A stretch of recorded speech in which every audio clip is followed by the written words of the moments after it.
আজ বানাচ্ছি কাতলা মাছের ঝাল। তাই ভাবলাম রেসিপিটি তোমাদের সাথে শেয়ার করি। তাই আমি এখানে প্রথমে মাছগুলোতে খুব ভালো করে নুন আর হলুদ কিন্তু মাখিয়ে নেব।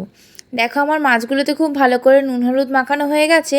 এবার আমি কড়াইতে তেল গরম করে একে একে মাছগুলো দিয়ে এপিট ওপিট খুব ভালো করে ভেজে তুলে নেব। এবার আমি ওই তেলে ফোড়নের জন্য দিয়ে দেবো তেজপাতা আর কালো জিরে, তাতে দেবো কুচনো পেঁয়াজ আর সামান্য নুন দিয়ে পেঁয়াজটা খুব ভালো করে ভেজে নেব। নুন দিলে পেঁয়াজটা তাড়াতাড়ি নরম হয়ে যায়। এবার আমি তাতে একে একে মশলাগুলো দিয়ে দেবো। আদা রসুন বাটা, হলুদ গুঁড়ো, লঙ্কার গুঁড়ো, ধনে গুঁড়ো, জিরে গুঁড়ো, কাশ্মীরি লঙ্কার গুঁড়ো, সামান্য একটু নুন, চিনি, কুচনো টমেটো আর অল্প একটু জল দিয়ে মশলাটা কিন্তু খুব ভালো করে আমি কষিয়ে নেব। দেখো মশলাটা কিন্তু খুব ভালো করে কষিয়ে নিয়েছি। এবার আমি এতে দিয়ে দেবো পরিমাণ মতন জল। তাতে একে একে ভাজা মাছগুলো দিয়ে হালকা করে নাড়িয়ে ঝোলটা খুব ভালো করে ফুটতে দেবো। দেখো মাছগুলো খুব ভালো করে ফুটে গেছে।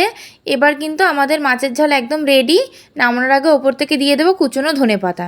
এবার আমি একে একে মাছগুলোকে নামিয়ে নেব। তোমরাও কিন্তু কাতলা মাছের এই সিম্পল রেসিপিটি বাড়িতে ট্রাই করে দেখতে পারো। এই কাতলা মাছের রেসিপিটি যদি তোমাদের ভালো লেগে থাকে, লাইক, শেয়ার এবং চ্যানেলটিকে অবশ্যই সাবস্ক্রাইব করে দেবেন।